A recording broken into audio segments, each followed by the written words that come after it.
what's going on, y'all? It's your girl, My Desire, and of course, I am back with Big Gold Belt Media. I have a special guest with me today. Hi, Nigel. Hey, how you doing today? I'm good. How are you? I'm a little nervous, but I think we're gonna have some fun. Well, listen, you came to the right place. I'm going to give you fun and I'm going to give you seriousness. Oh, Now, for those of you who don't know, this is Nigel from The One That Got Away, which is a new reality TV show on Amazon Prime, which is very interesting to say the least about people who decide that they're looking for love and perhaps they met love in their past and they are choosing people. Well, you guys don't choose them, right? But people get chosen and sure. they just show up. The portal, as we've heard every episode, is the portal has a mind of its own, right? Seriously, it's a gift So I'm giving. yeah, exactly. So just tell me a little bit about yourself and why you wanted to be on the show, The One That Got Away. Yeah, perfect. So my name's Nigel Sydnor. I'm from Baltimore, Maryland. Currently living in LA. You know what? I don't even understand how I ended up at the portal. Right? I don't like. How could you be lucky enough to go back in your past and really just come back with some misconnections? Who gets that lucky? So I've been really lucky. Some amazing people came through the portal for me with amazing energy, and they gave me a second chance that a lot of people just don't get.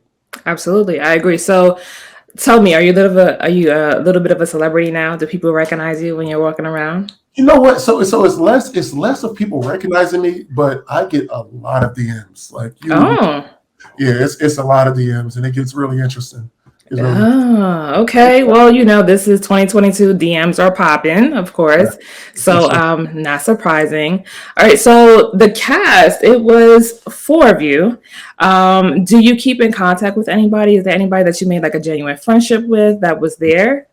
Yeah, no, for sure. So we're in like a group chat, right? So we talk pretty much every single day. Everyone's keeping everybody up to date with their relationships and like, Mm-hmm. oh, look, hey, I just got noticed. Or, hey, someone like I'm working out in the gym and people are just like, hey, can you take a picture with me? So Mm-hmm. contact, we talk pretty much every single day and just it's truly been a true experience. Nice. So genuine friendship connections made.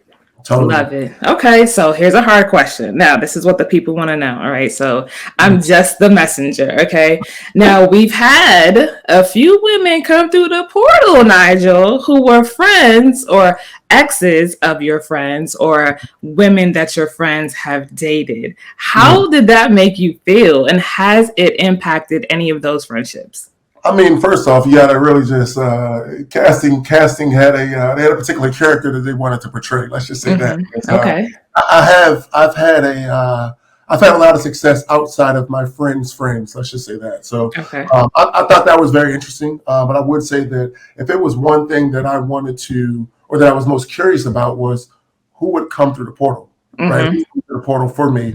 I stay in touch with a lot of different people just throughout life, so I had no idea who was coming. Okay. All right. So one of the people that came through, of course, was Alicia. And she absolutely, I had such a girl crush on her. I just need to say that, right? She's super, totally my vibe. But one of the people that came through, of course, was Alicia. Tell me what your first like initial feeling was when you saw her come through the portal.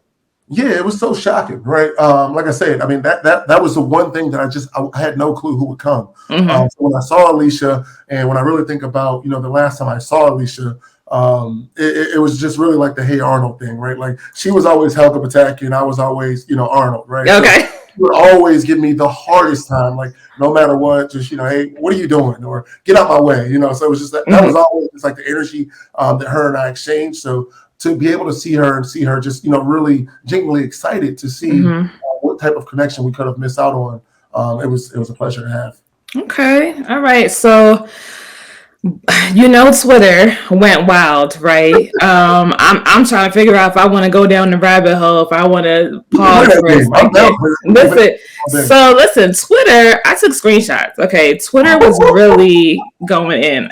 Any show that I watch, especially a show that I have to review, I go in and I put the hashtag of the show in, and I see what pops up. Of course, and so aside from Anthony being like one of their favorites, of course, you were on the list, but you were on the list because we had some interesting conversations, episode, I believe 9, with your mama, Yeah, right? yeah. Okay, and so when you watch that particular episode back, do you have any like thing that you would change, and how did it make you feel watching it back?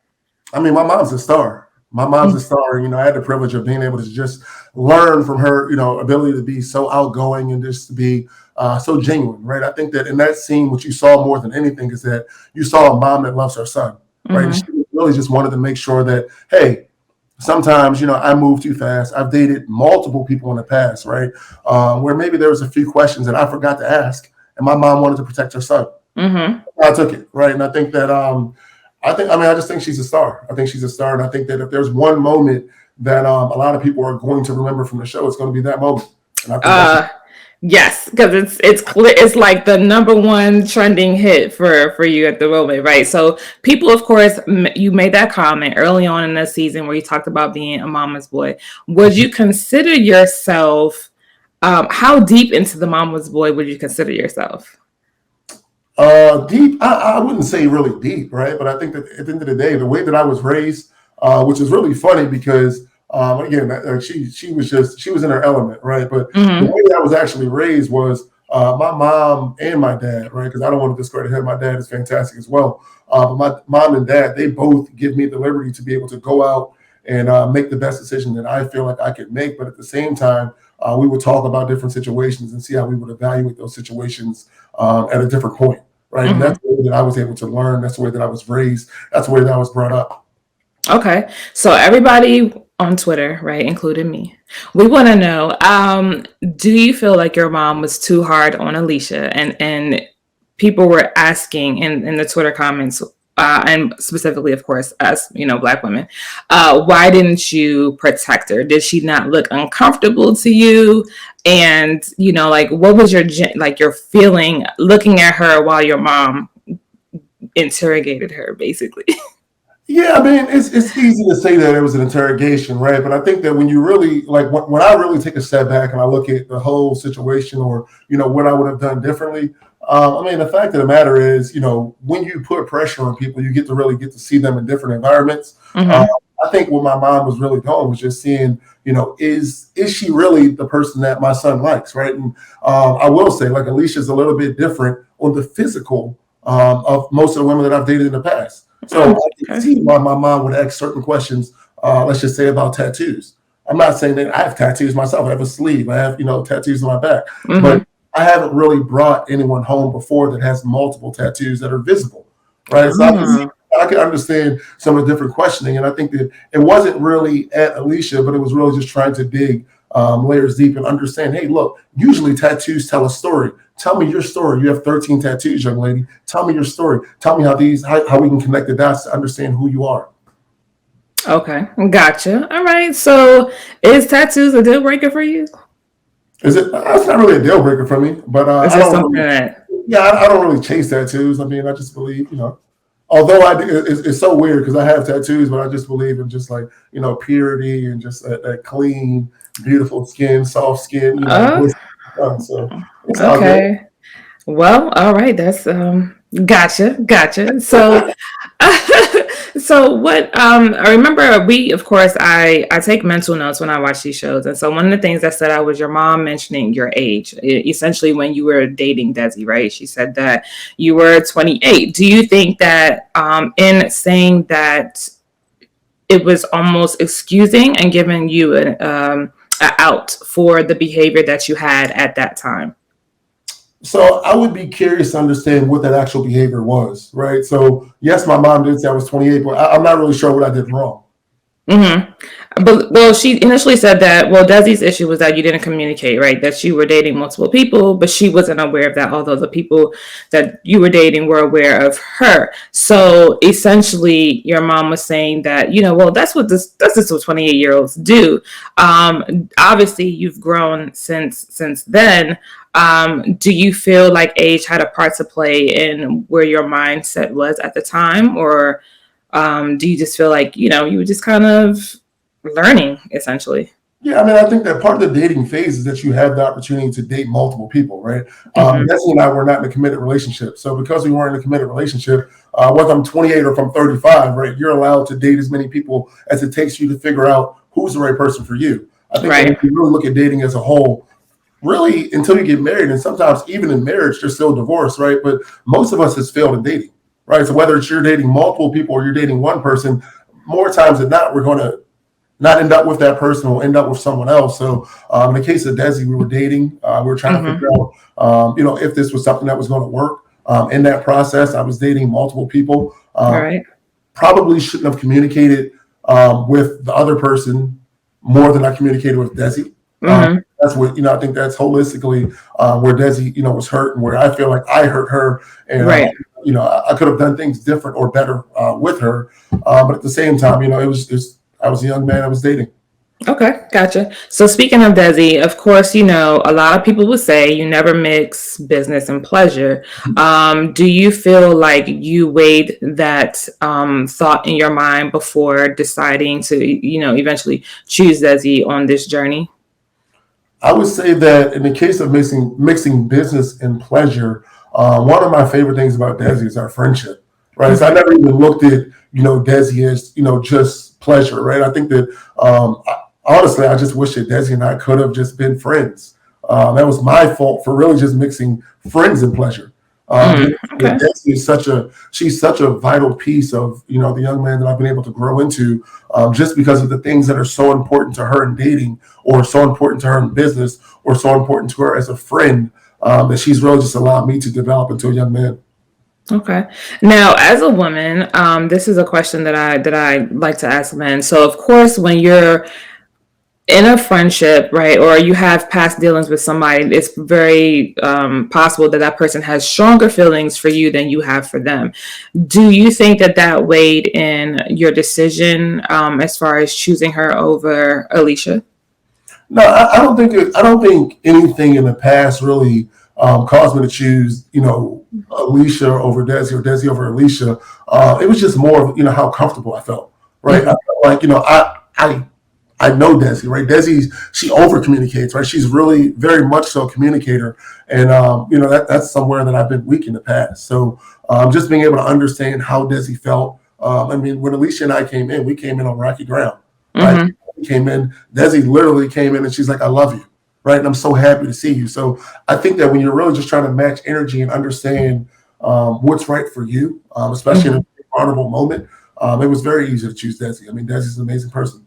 Okay, gotcha. So, what do you think you've learned on this journey? Like, what is the top two things that you think you've learned about yourself in the journey that you're, excited to have grown from? Yeah, no, I think the biggest thing that I've learned from is just really just intent, right? Just understanding, how powerful intent is, and how powerful your words can be.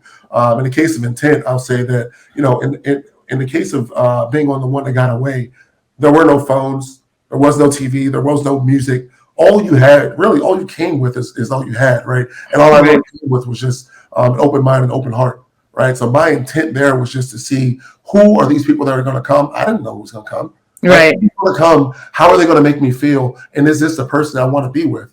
And in some cases, you say, hey, while you're amazing, you're just not the right person for me. In other cases, you may feel like, man, you really struck a nerve, right? I feel something that could be there for us. So I think the biggest takeaway for me is just stay open minded. You don't know, right? Like, Right. guys will go on dates, we'll want a date to go a certain way, or we'll meet a person, we'll want them to be this type of person. But having the opportunity to just leave all of the baggage behind and just say, hey, I want to understand, I want to know you for you, and just being intentional about that person, that's life changing. Awesome. I love that answer. So, I do have one more question for you. What did you find it hard to have to essentially let some people go, right? And do you think that that's something you will do in the future in your dating life? Like, Yeah, as far as like, do you find it easier now to do it outside of the show if you've done it or not? yeah. I'll say even going into the show, or just even asking someone to be with you, right? Like, if a person really even wants to be with you. So let's just say you send someone home, or in the real world, you're dating someone, and you're like, hey, I'm not really feeling you, and then you're kind of just left alone, right? You're just left holding the bag. So throughout that process, I never wanted anyone that sacrificed their life or made the sacrifices to come and be on the show to feel like they weren't good enough. But selfishly, I needed to understand the young man that I was growing into. So that was hard. Right? It was really hard that these people came from all over. They put themselves out there. Right. I didn't put myself out there. I showed up. Right. Right. Yeah, I want to date you. That's very easy. But can I be as strong as them? Probably not. But in the real world, I'm hoping I never have to tell someone that I don't want to be with them again. I'm currently dating. I'm currently happy. I'm currently going through this chapter of my life where it's a lot of new experiences, and I'm getting to experience those new experiences with someone else. Okay. Well, of course, we were really hoping for a reunion. You did say you were dating, so of course, everybody wants to know: are you and Desi still dating? Are you guys together? Give us the scoop. Yeah. So Desi and I are not dating. Right after the show, we spent some time together. We really just said, "Hey, look, this is a great experience, right? But is it realistic to pursue each other with what she has going on and with what I have going on? Does that make the most sense today?" What we wanted to do is we wanted to just kind of just let the emotions and everything fizzle and figure it out. And then we had another conversation. We decided to go our separate ways. Okay. So it was mutual. Yeah. Okay, so you're currently in LA and you're originally from Baltimore. I am not from Baltimore. I am from New York. I reside in Baltimore, though. Okay. I reside in Baltimore. I love it here. What are the biggest differences you see the dating scene from Baltimore versus LA? Because if you say the right thing, I might pack up and move. I'm just saying. Yeah, you know what? I'm going to tell you right now. Some of the best queens in the world are from Baltimore. So I would say definitely stick with it. A lot of my good friends that I've grown up with, some of the greatest men I know are from Baltimore. True kings, true champions. Many of them have been married. Many of them are married. So I think it's a lot of love to find a charm city. Well, listen, if you have some friends, Nigel, feel free, to send them this way. I'm on the dating apps and everything. My mama is praying for a grandkid at some point in time. Improvement for you. Don't worry about it. Listen, you know what? I'm getting to, like you said, I'm really getting to understand myself, and, being in the dating world, understanding what I want and just being forthcoming and honest. I do see myself as somebody who is a little bit of an over communicator, which to me, just based on past experiences is better because at least I can say that I've put it all on the table and, you know where I stand. So, but I also have learned how to talk to people because I'm very good at that. So I'm always kind with my words, even though what I'm saying may still sting a little bit. I'm not intentionally, going to be a jerk. I don't think that that's the best way to go about it. Man, women, y'all drop that dagger sometimes. We can't help ourselves. No, I know. I'm like, okay, well, you probably, you could have said that a little different. Yeah. Listen, my mom is a little bit of a dagger, or she used to be. And so I learned to, what's the old saying? You catch more flies with honey, right? So you gotta nurture the man. You gotta nurture the man. Sometimes you just gotta rub the beard a little bit. Listen, rub the beard, rub the back. Look, I'm trying. Okay, I'm gonna take these tips from you, Nigel, and I'm gonna apply them in the real world. Okay. I'm telling you, it can be tough. It can be tough. And I know sometimes, especially brilliant, beautiful women have a lot to say, but just sometimes I know what you're saying without saying it. Soften it up a little bit. That's all I can say. Just soften it up a little bit. No, I feel you. I think that especially in this day and age, we're learning a lot about the masculine and feminine energy, right? And us people of color have a different dating style, essentially based on things that we've been through, right? And so learning to be softer and more feminine and just kind of, in my energy is something that I've learned over the years. And so I think that men will appreciate it. And then of course, you guys get to be in your masculine energy and to find a safe space within us. So yeah. It's just a fine line, right? I just think that, especially like you said, just being, Black and dating and trying to understand what dating should actually looks like. We've normalized a lot of things that are just not normal, right? And sometimes we bring that into our relationship, whether it doesn't matter your age, but if it's 20 years of whatever habits you have, 30 years, right. 40, so on and so forth, we bring those habits with us. And we just got to be patient with the other person. It's just got to be worth it. I totally agree. Well, I want to say thank you so much. It's such a great opportunity just to interview with you. Your vibes are totally, I can see why you were on the show. And you have a good energy. So I'm assuming that's a Baltimore thing. Like I said, I'm still getting my Baltimore swag together. I Yeah. don't think that, that's It's a there yet. different city. It's a different city, but I can for sure introduce you to some people that'll make sure you're in good hands. Yeah, I mean, like I said, I love Baltimore. I know it gets a bad rap, but it has so much to offer, and that's one of the things that I love about being here. So, but yeah, I definitely want to say thank you for being here, for taking a moment out of your day to talk to me. I wish you nothing but the best, and I hope that we'll see you on something else soon. Who knows, right? No. What are the future plans for you? You never know. Right now, I'm really focused on buying up Baltimore. My best friend and I were really just redeveloping the whole city. So we really just been focused on bringing people that look like you and I into these real estate projects and helping people Nice. obtain homes, obtain home ownership, and really just being able to cultivate community in my city. Love it, love it. So, of course, guys, you got the one and only Nigel here from The One That Got Away with your girl, My Desire, and Big Go Belt Media. Stay tuned for so much more. Thank you again, Nigel. And until next time, peace. I appreciate it. Take care.